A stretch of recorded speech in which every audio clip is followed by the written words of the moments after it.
ప్రజలు మాట్లాడుకుంటుంటే అసలు ఇది సుసాధ్యమైన పని, ఇది సాధ్యం కావడం అనేది కూడా ఆశ్చర్యంగా వారు భావిస్తున్నారు.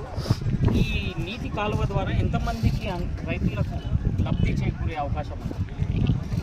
ఈ మల్లన్నగండి పొడి కాలువ ద్వారా ప్రధానంగా 5,600 ఎకరాలకు సాగునీరు అందించబోతున్నాం. 5,600 ఎకరాలకు 19 కుంటలను నింపుకుంటూ 19 కుంటలు, అందులో రైనాత్పల్లి మండలంలోని గోవర్ధనగిరి కొమాళ్ళ 4 కుంటలను నింపుకుంటూ తద్వారా పరోక్షంగా కూడా ఇంకా కొంత పంట కాలువలకు నీళ్ళు ఇస్తాం.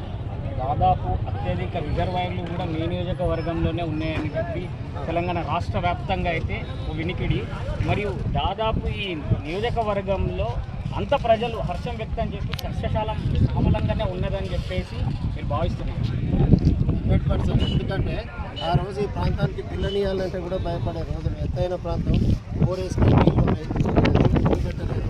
ఈ గుట్టలు రాళ్ళు రప్పలతోటి ఇక్కడ ఏం బతుకుతారు? గుజరాత్, మహారాష్ట్ర వలసపోయే పరిస్థితులు ఉన్న క్రమంలో ఈ ఎత్తైన ప్రాంతాన్ని అదనంగా తీసుకొని కడియం శ్రీహరి గారు బియ్యవాదుల ద్వారా ఎత్తిపోతుల నీళ్లు తీసుకొచ్చి Dharmasagar reservoir, station Ghanpur reservoir, Ashravupalli reservoir, Mallannagandi reservoir, Navapeta reservoir, Uppugallu reservoir, ఇంకా చెక్ డ్యామ్లు ఎన్నో నిర్మించుకొని ఈ ఎత్తైన ప్రాంతాన్ని అదనుగా మార్చుకొని ఇలా పక్క జిల్లాలకు నీళ్ళు ఇచ్చే పరిస్థితికి ఈ ఎత్తైన ప్రాంతాన్ని తీసుకొచ్చిన ఘనత ఒక కడియం శ్రీహరి గారికి దక్కింది.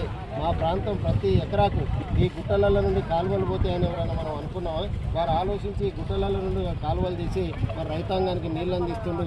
ఈ గుట్ట వరకు కూడా అప్పుడు పశువులు గొర్రెలు మేసుకునేది. ఆ గుట్ట కానుగను కూడా చూడు ఈరోజు పామాయిల్ చెట్టు పెట్టుకున్నారని అంటే ఈరోజు స్టేషన్ గన్పూర్లో కడియం శ్రీహరి గారు ఏ పంటకైనా నీళ్ళు అందిస్తారనే నమ్మకంతో ఎక్కడ ఒక గుట్ట సాగుతోటి అవపడుతుంది తప్ప వృధాగా అవపడలేదని ఈ సందర్భంగా విన్నాం కదా మనం గ్రంథాలయ చైర్మన్ గారి మాటలలో.